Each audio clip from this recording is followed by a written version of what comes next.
Well, welcome to another episode of A Widow's Heart. I'm Pam Linde, and I'm so excited to have actually a really good friend come back with another visit here to the podcast to find out exactly what is going on. It's Lori Larson Heller, and I'm going to do my best for your intro because you have so much going on. I think like all of us women, we're such caretakers and getting things done. But you're a speaker, you're a writer, and of course a widow, a pandemic widow, which is the story in itself. Of course, a mom and a grandma, and you have a big fat blended family just like mine. Yeah. And a retired, very successful, award-winning business executive. Lori, welcome back to A Widow's Heart.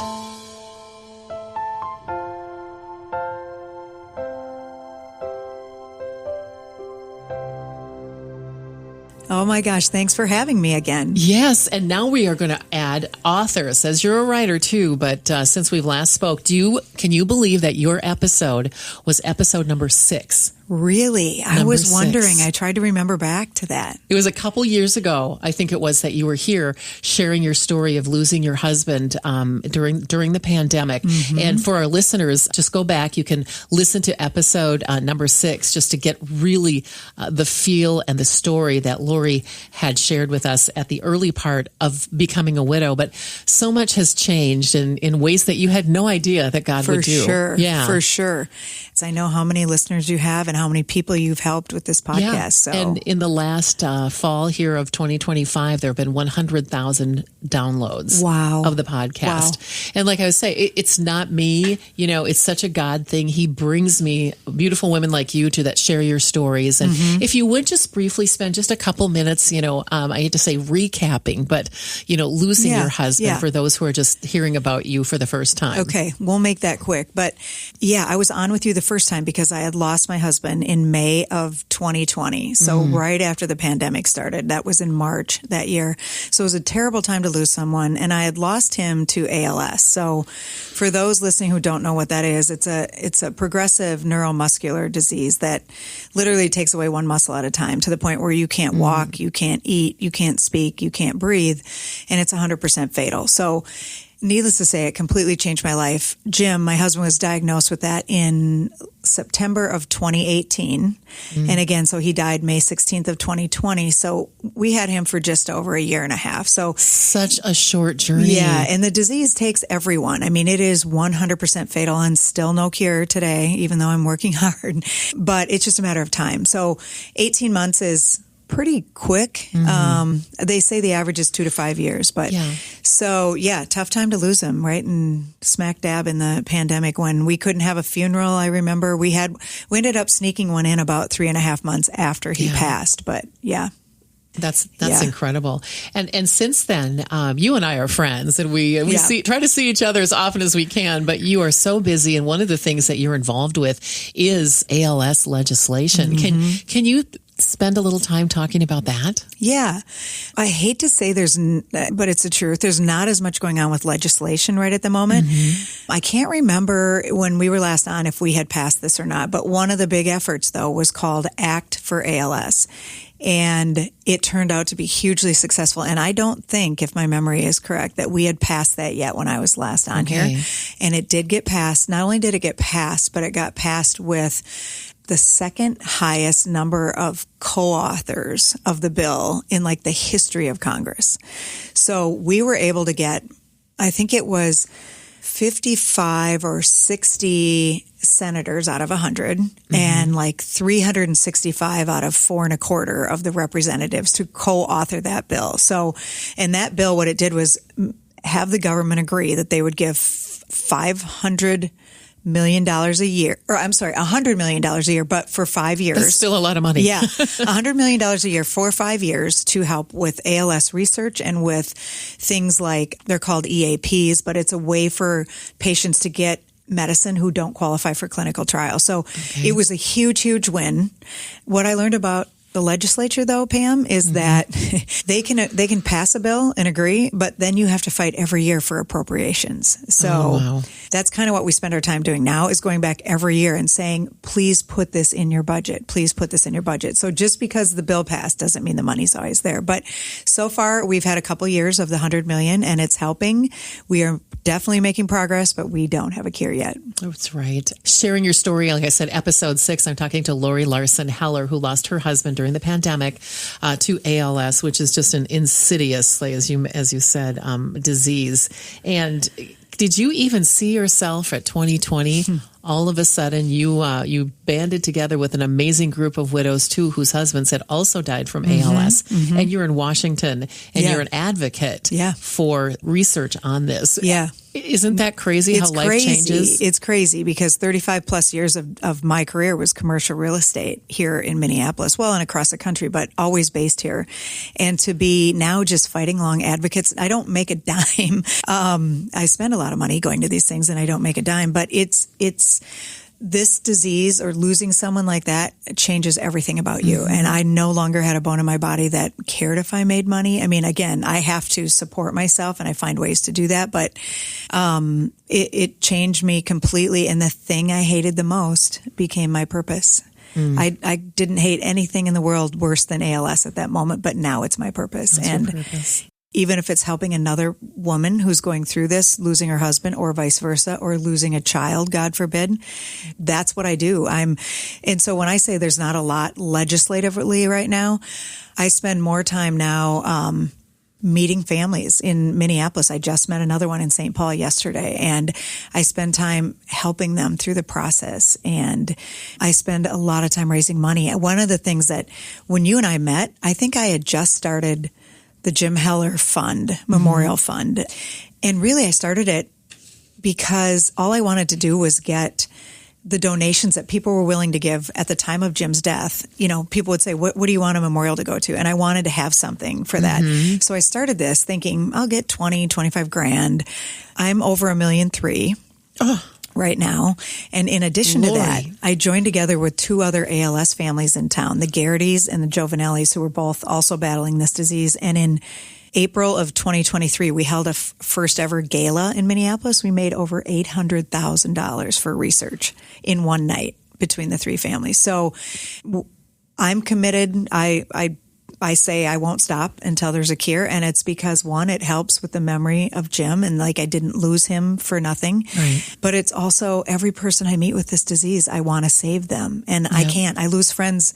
These people become your friends and I lose them day after day, but I'm not quitting until we find a cure. So.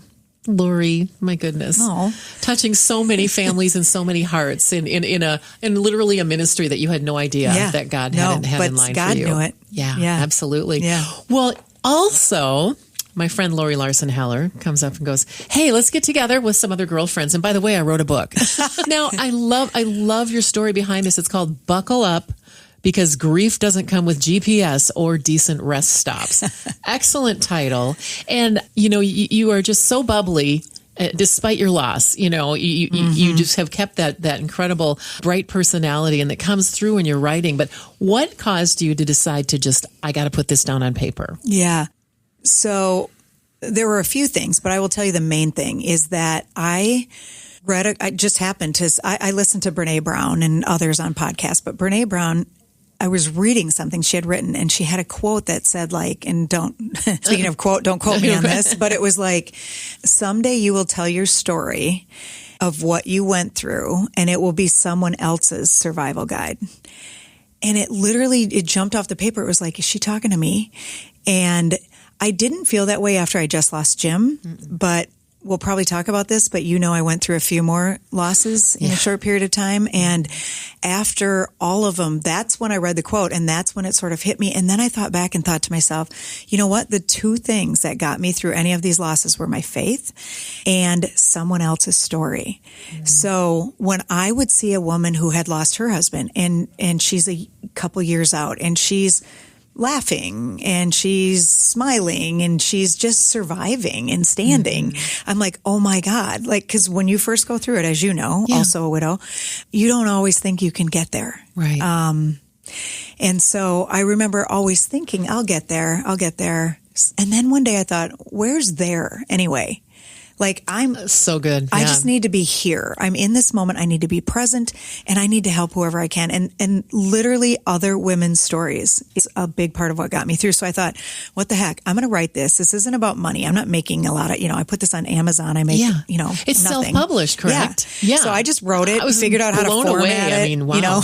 Put a cover on it, and then you send it off to Amazon and they publish it and they give you a piece of they pay for the print. I mean, so it was a no cost proposition. And I thought, if I can help one woman with this book, I will have done what I set out for. And so what's really rewarding for me now is if I get a text or I get a review or something and they go, oh my God, when I read that chapter on, whatever, it really helped me. And so it is paying off in spades in terms of just feel goods about helping somebody. Every widow has a story. And if Lori and I have both learned that through the nonprofit Widow Might that I helped launch 14 years ago now, and we just had our big Novembering dinner, and there were so many widows there, and our speaker was so great, and she agrees with you too, because sometimes as a widow you don't know if you're ever going to laugh again or if you're ever going to be quote unquote normal. Whatever is normal that? Is, yeah. She even said, and other people have rules for you too. Yeah. It's like, what are you doing? You should be over that. Or I loved what she said. She said, you're a widow. What are you drinking a glass of wine for? Yeah. But oh my gosh. There's power in sharing that story. So again, Lori Larson Heller, my guest and my friend, it's called Buckle Up, because grief doesn't come with GPS or decent rest stops. So you start at the beginning. Yeah, right? I do. And your great love story with Jim. Yeah. And then your story now is ALS. Too. Yep. So tell me what you learned. You cover so much in this book, a lot more than grief. So maybe let's look at a few chapters. Yeah. Okay. And I'll just pick. There's 23. This is so readable too. I just feel like I'm sitting down with you and having that glass of wine or a cup of coffee, and that we're makes just me chatting. happy too. Because I know you. You know what I mean, and I can just see you. I write the way I talk, and everyone's coming back and saying that. It's like, oh my God, I felt like you were just sitting in the living room telling me this story. So, and I know what I like to read, and it's short chapters. I hate when I get in a chapter and I have to look 20 pages ahead and say, when does this chapter end? And so I intentionally made it readable. So I'm glad I came across that way. Well, okay. So you furnished a few subjects and stuff, but talk about wisdom. Yeah. Boy, did I get wisdom. And maybe, can I jump back and tell a little bit about what's happened since the loss of Jim? Because of course, that's where then all of these life lessons came from. Okay. Again, I didn't realize that year of first, after you lose your person, you're just surviving, right? I wasn't prepared to say I had gained any wisdom. I wasn't prepared to say that anything that came out of this was a blessing. None of that. But as time went on, so now we're 5 years out, and I think I probably talked in the last podcast that on the first anniversary of losing Jim, I fell down some stairs as I was getting together with. You almost died, my friend. I mean, it was bad. I broke my femur, my hip, my humerus, all on the right side. It was like operating with half my body. I had a horrible experience at a trauma hospital for 2 weeks. Got a medical flight home, spent 3 more weeks in a rehab unit, and then still went home in a wheelchair. And so that's after surviving the first year. That happens. But man, I look back now on the blessings and go like, what a blessing. And people are like, what do you mean blessing? Yeah. I'm like, because it literally took me to rock bottom, so I like to think of it as like, I hit the bottom of those stairs. I also hit rock bottom, and I had nowhere to go but up. And so my daughter encouraged me to get counseling again. I had been through kind of grief counseling, but she's like, Mom, now it's more of almost a post-traumatic thing, because the fact that it happened on the same night that Jim died 1 year ago, I'm like, what is happening? And so that led me to get this counseling, which then fast forward, now we're into right about the second anniversary of losing Jim. And a couple months before that, a very good work friend of mine for 20 years was diagnosed with bladder cancer, and it was going to take her this time. She had several bouts, but it was going to take her. And sure enough, she died on May 20th. So she had already lost her husband to cancer. She didn't really have anybody else in town. So I was a really close colleague of hers to the point where I'm the executor of her will. Mm-hmm. So I am lining up hospice. I am doing whatever. I'm sitting next to her in her hospital bed on May 16th, the second anniversary of losing Jim, and she died 4 days later. Lori. And things just kept happening. So then fast forward 7 months and we get a call that my brother has been taken by ambulance to the hospital. I have 3 brothers. So my oldest brother. And we get there, and there's an interesting story about my dad in this one. So we get there, but somehow my brother had contracted encephalitis in the brain. And so he wasn't supposed to make it. So we all drive there. My mom and dad live in Eau Claire, and so did my brother and his wife. And so my brother's driving them over. My dad tells me later that he said, Lori, I sat in the back seat and I prayed all the way here. I just prayed. I prayed it. And I said, God, and I think Dad was 84 at the time. So he's like, but very healthy. So he's like, I'm 84. I've done everything I need to do. I don't want to go before any of my kids. Please take me. Please take me. Let Randy, be okay. And so that was the first week of December of 2023. So we're now like 2.5 years out from losing Jim, and I've lost my other friend, and I've broken all my bones, and now my brother's and on the anniversary of very important days. Yeah. And now my brother is maybe not going to make it. Long story short, he makes it. He spends 6 weeks in Abbott. He had to learn to walk again, to feed himself. He lost his memory. He had to relearn that he even had grandchildren and then what their names were and who they belonged to. I mean, it was an awful, awful battle for him. But I'll never forget, it was like January 20th, and I called my parents to say like, hey, I've got great news. Just came from his care conference. He's getting released. He can do outpatient. He's going to make it, whatever. And my dad's like, that's great. But could you maybe come over here tomorrow? And that was not like my parents. They never want to bother anybody. He probably would have said, hey, in the next couple weeks, if you're not busy, maybe drive on over and see us. And so I immediately knew something was wrong. I go over there and I learned that he's been diagnosed with stage 4 pancreatic cancer. And keep in mind, he had gotten in that backseat of the car and prayed that God would take him. And so I learned then that he has, what the doctor said was he had 2 months and maybe 4 if we could do some chemo and stuff. So Dad chose to do a little chemo just to help Randy get back to a spot where he was remembering everything well. So during this time, so Dad's doing a little chemo. My closest brother, we're 12 months apart, we're Irish twins, we are best friends, and he's not feeling well. And this is now April. We're still not up to 3 years from Jim. This is now April. No, it's March. Okay, so he goes in. They find out he has a spot on his liver, and they say, let's do a PET scan. This is your other brother. Yeah. So if this a really close brother, and they said it's not normal to get just liver cancer, so we're going to do a PET scan. We think it's probably coming from prostate, and we can deal with that, whatever. So they do a PET scan. Nothing anywhere else. They're perplexed, so they schedule a biopsy for April 17th. The morning of the scheduled biopsy, this is how much we didn't realize anything was even going on. He got terrible stomach pains. His wife didn't wait for the appointment. She took him into the hospital. They all live in Eau Claire. And by this point, I'm staying with my parents to try to help them through this cancer deal. So I go down to the hospital too with my brother and his wife. They take him in for a scan and they come out and they say something that you just hope no one ever says to you. They look at us and they say, he has 2 hours to 2 days to live. And we're like, how can this even be happening? What are you talking about? And they're like, he's in complete organ failure. And it was the most unreal thing. And your other brother is recovering from encephalitis on the brain that should have killed him, but Abbott and the emergency room did a great job of getting a medicine into him that can now save you from that. My dad is fighting stage 4 pancreatic cancer, and they tell us he has 2 hours to 2 days. The worst thing I've ever had to do in my life, and I hope no one ever has to do it, is to drive up to my parents' house now 10 minutes away and say, you need to get in the car. I need to take you down to the hospital so you can say goodbye to your son, who they don't even realize is sick. So we go do this. And Pam, one of the things about faith that I want to throw out in this story is when they came out with that news in the emergency room, and it's just his wife and I look at Mike and I say, Mike, no, you can't go. And he said so calmly to me, he looks at me and he's just gotten the same news. He's got 2 hours to live. And he looks at me and he's like, Laura, it's okay. I'll go lay down a soft landing spot for Dad. And then he took a pause and he said one more thing. And he said, and you need to remember, Laura, it's not my way, it's thy way. And I looked at him and I look back now and I go, the best way I can describe that moment is he was in perfect alignment with his soul. Like there was no fear, no resistance, no nothing. I mean, think of if someone said that to you, like what you would say. And he came up with that. And Pam, those were the last words he said. I would hope it would be the same. Yeah. I would hope. I would hope too. But those were his last words. And then he went into that sort of, he didn't pass right away, but he went into that comatose state where you don't talk anymore or anything.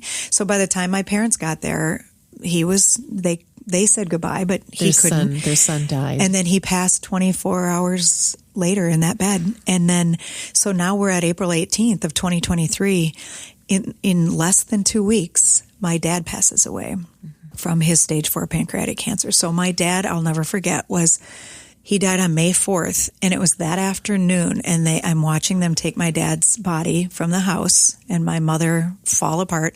The next day, I'm trying to figure out, what am I wearing to my brother's wake tonight? It was just, I delivered a eulogy on that Saturday for my brother, and I delivered one the following Friday for my dad. As Lori is telling this story, I remember you telling me what was happening. I got to catch up with my friend Lori, and you were like driving between Wisconsin and your home in the Twin Cities, and you were telling me what was happening. And it was also the time of the gala for ALS. Yes. It was, as a matter of fact, the gala was that weekend. And when I returned back to Eau Claire to stay with my parents on that Sunday night, the 16th, my brother went in and we found that out the next day on the 17th. How can you bear all this? How did you bear all of this? But see, that's what came out of all of this. Like, I learned through all of this that God just has a hand in everything, and that we all have a story and it's already written, and whatever.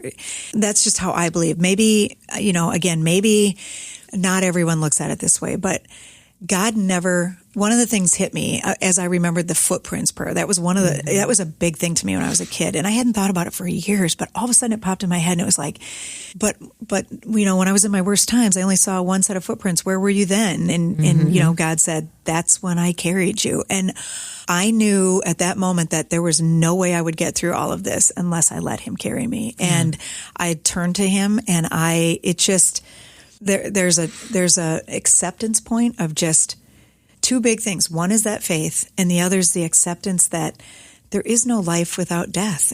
They're one and the same. I mean, I started thinking about even a tombstone, and it's like, you know what? We come into this world on a day, and then we have a dash, and then we leave this world on a day. They're just a day, and we all have them. You don't get out of this world alive, right? So you better do a lot with your dash is one of the things I've realized. But and there's a book about that. Yeah, but it's also just that acceptance of we're all going to go, and I don't think that anyone goes before their time. I mean, that's very hard to say when children die and all the other things, and I'm not here to judge any of that.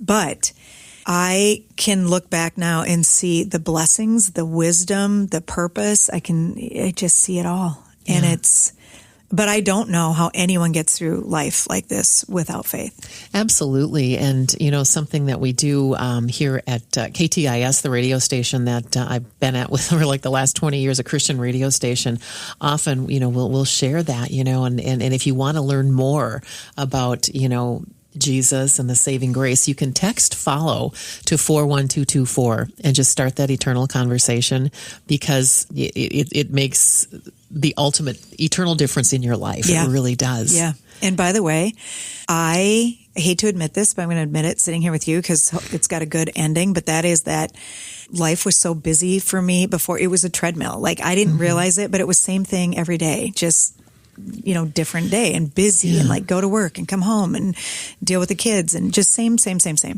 And that meant listening to the same radio station too. I'm a country gal. So I always, that was the same thing.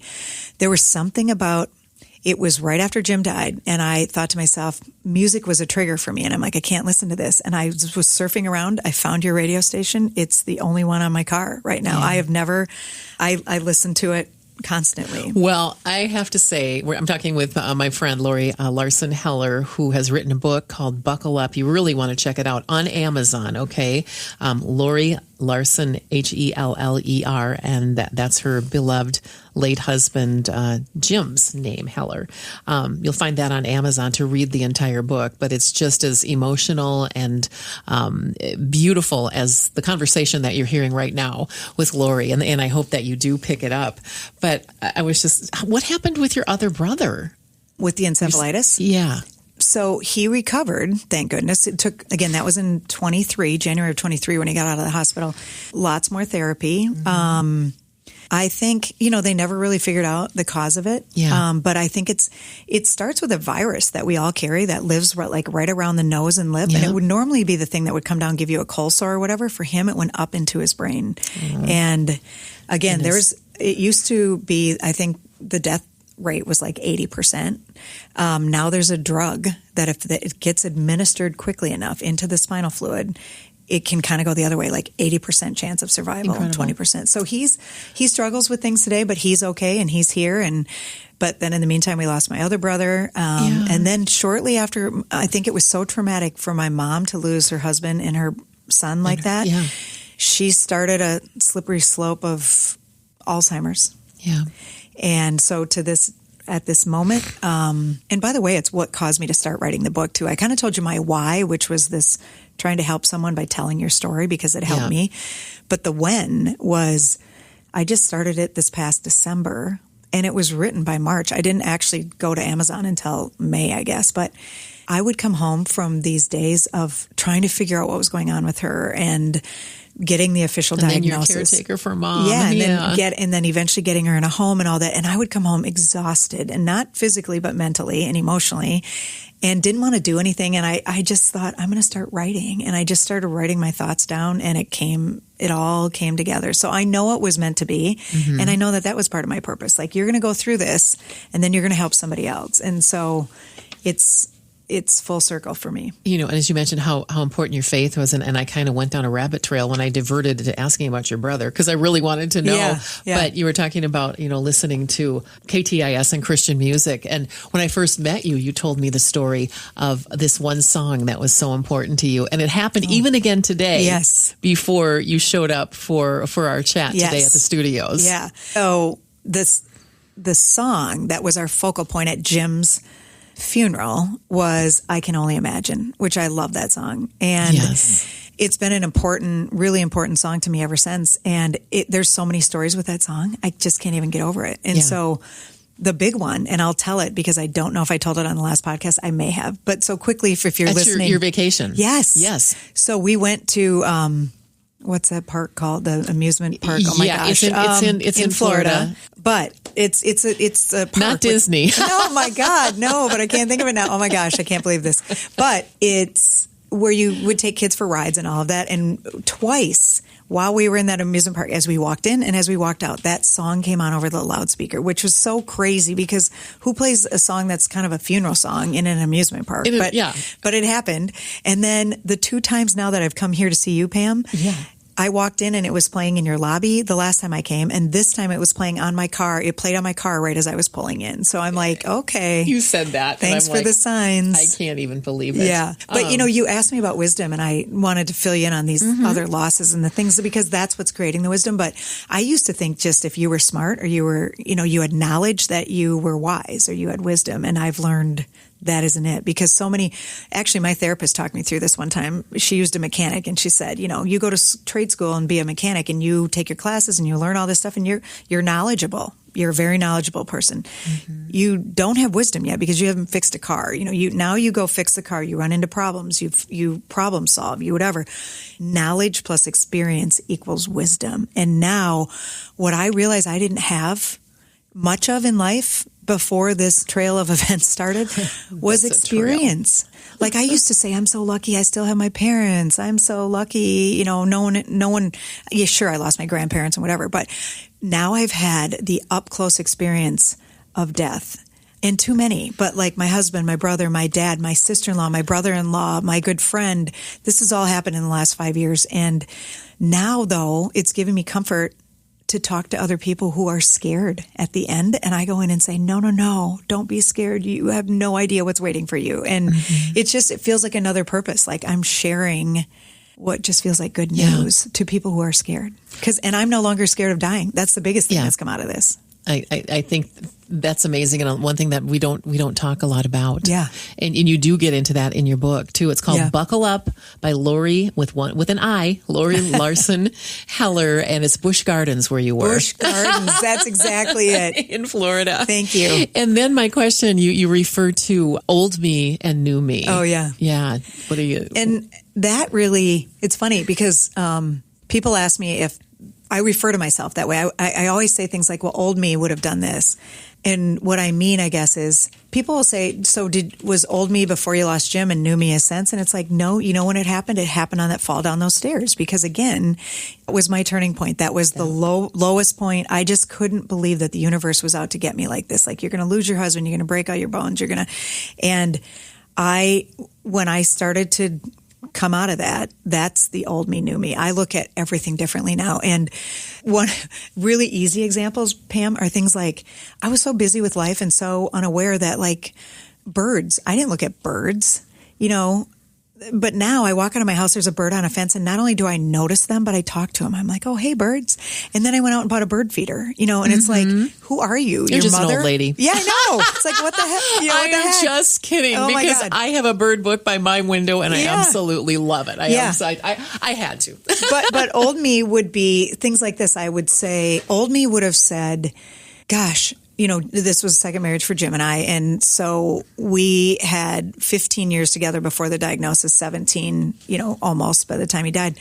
But he was the love of my life, and that was too short. So, but old me would have said, this isn't fair. Like, why was he taken from me? He was the love of my life. And new me says, oh my gosh, how lucky are you that you found him in this lifetime? It may have been shorter, but you had a great love that some people don't get their entire life. So it's just a different way of looking at everything. And I often say it now. I'm like, oh, thank God don't look at that like old me now, so I apply it to life a lot. I've talked to, a lot of widows and you have too, and sharing your story and people are like, you're such an inspiration. You're so amazing. And it's kind of like, it's just that I've learned some different things, but you must have came to a fork in the road, like when you fell down the stairs and had such a serious, massive injury to your body. Did you not get mad at God? Somewhere in all of this. That's so funny. Yeah. People have asked me that, and I've tried. I think the only time I was mad at God was the diagnosis. When we got the diagnosis, I'm like, are you kidding me? It could be any, and again, this disease is rare. So if you were at a concert with 100,000 people, 2.5 people in that stadium would be diagnosed. There's a whole chapter on diagnosis. Yeah. Let me tell you, that's riveting. So it's really rare. And so the whole why me, why us, my future is not what I planned, that whole thing. I think that's when I was most mad at God, but it's also the thing that then turned around my faith because what I think I heard God say to me one day when I would go every day to this chapel at some point during the day, because I quit working the day Jim was diagnosed. So in the beginning, I had kind of free time on my hands because he wasn't to the point where he needed my full care. It accelerates so fast. Yeah, but it accelerates really fast. But in the beginning, I was going and doing a lot of praying, and I kept praying for a miracle or for a misdiagnosis. One of those two things. It had to be like, God, come on. And he didn't give me that. And that's one of the things that I've seen is like, you pray for God to behave one way. And like I was praying for my situation to change, and instead he changed me. And that's a huge, good way to look at it, because you're like, you may not always get what you want, but he will get you to the point where you can get through it. Would you say that again? Yeah. I think that I was praying for my situation to change, and instead God changed me. He made me able to accept it, to understand it, to be more aware of what this life really is. And it's so weird because I think another one of those things on old me, new me is like, and this ties into this, is where I can say, oh, well, instead of saying why ALS and why did he get this disease he had to live through? And by the way, I'd never want anyone to live through this disease. But for me, that was Numi was like, hey, it wasn't a quick heart attack, car accident, something where I didn't get, we had all this time together where our love, even with this disease, continued to grow. We got to say everything we wanted to each other. Like that's a blessing. And that's the difference between old me and new me. I think God has a way of just, if you allow him into your thoughts, and that's the other thing. I used to think thoughts were just, I'm like, I don't know. I don't form my thoughts. They just pop in my head.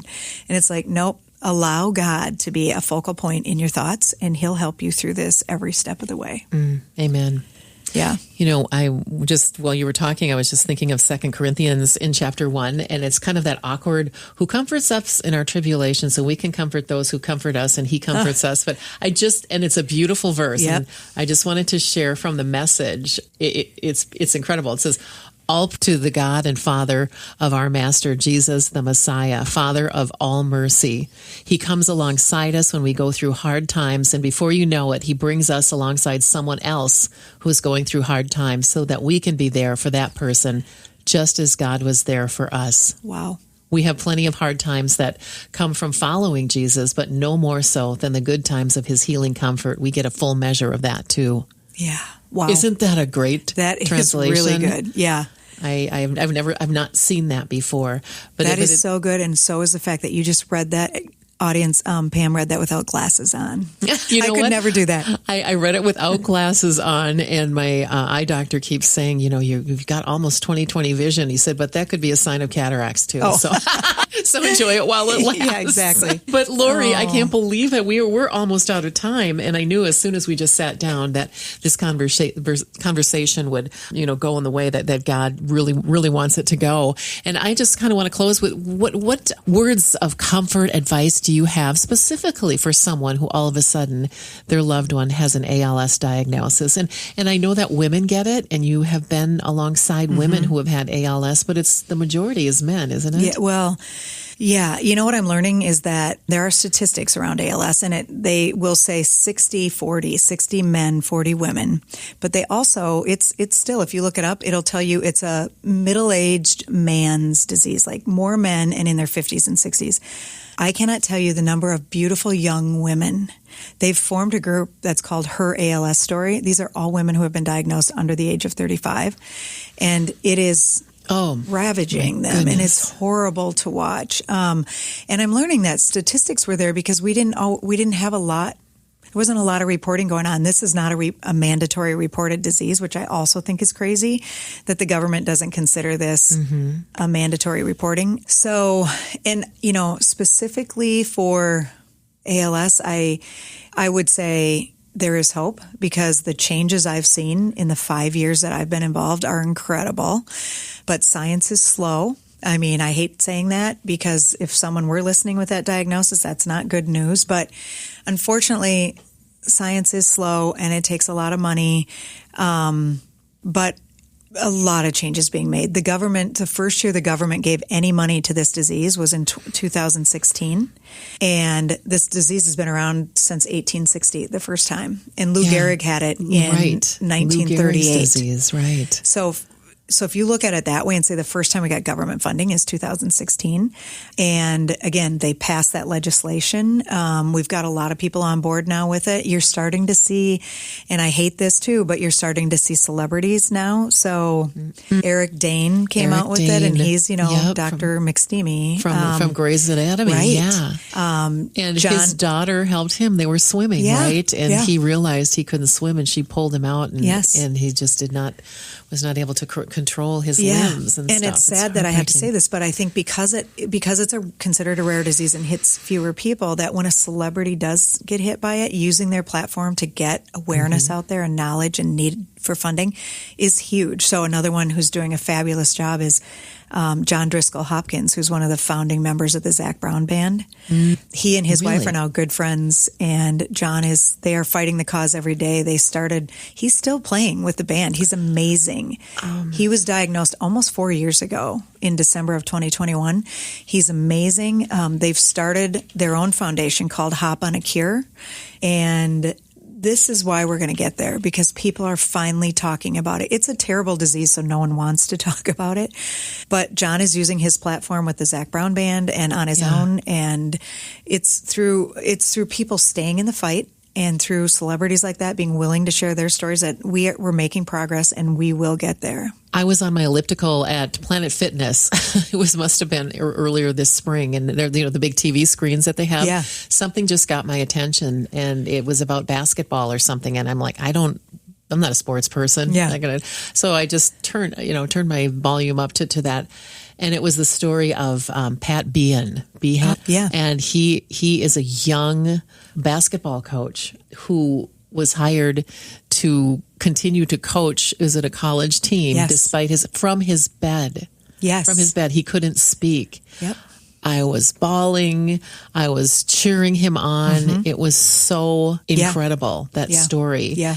And Steve Gleason's another one. He was a NFL player for the New Orleans Saints, and he was diagnosed at a young age. He's still battling, but he started Team Gleason, and they do great work in the area of ALS. So people continue to join the fight, and we will get there. Again, it's just that it's a complicated disease. It's interesting. We always talk about how we can seem to be able to solve things, or at least make progress on things, from the neck down. Yeah.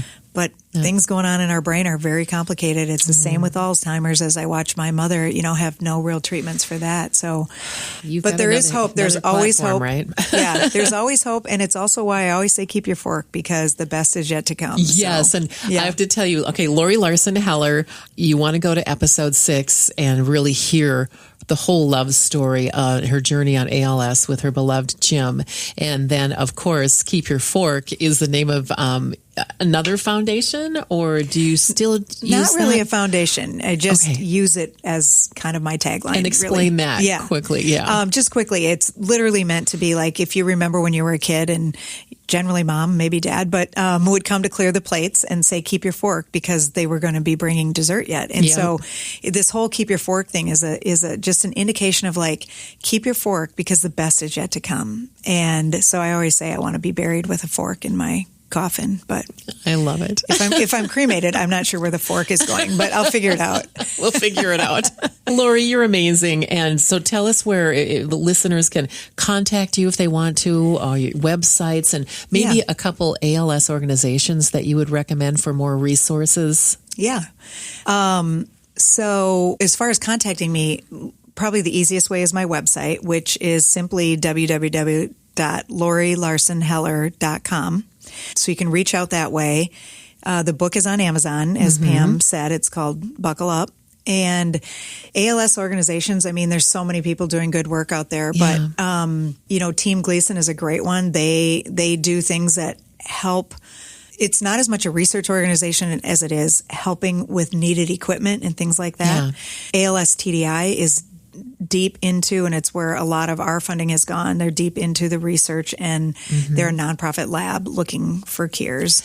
And what about a way for someone who's just got the diagnosis in their family to just go, what do we do? What are we supposed to do? I know they're being guided by their medical doctor and things like that. You know what? There's a new, I wouldn't have even thought of this, so you just asked this question, but there is a new website that's called Roon. And that sounds so funny when you say it, but it's capital letters ROON.com. And it's a gentleman from India who started this website, and it's really to be, I think the point of the website is to be almost the next WebMD, but easier. So rather than reading all this information, you're looking at people's videos and tutorials, and you can ask any question you want, and somebody is on there answering it for you, like live. Not live, but recorded, but a person talking. So you don't have to do all this reading, and there's short answers. But his father, his name is Vikram, that started this website. He lost his father to ALS, and so he wants this for a lot of diseases, but he started with ALS, so it's pretty thorough, and that's a really good place to go, is ROON.com, to get kind of any information you want about ALS. Well, it's been so great catching up with you. Is there anything else that you want to add? I don't think so, other than I'm hoping that we aren't doing another podcast, because it might mean there's more losses, and let's hope that we're just meeting at your pool or something instead. I think that would be really great. Let's go out to dinner, and we'll keep our forks, okay? Yes, exactly. Okay. Thanks for having me.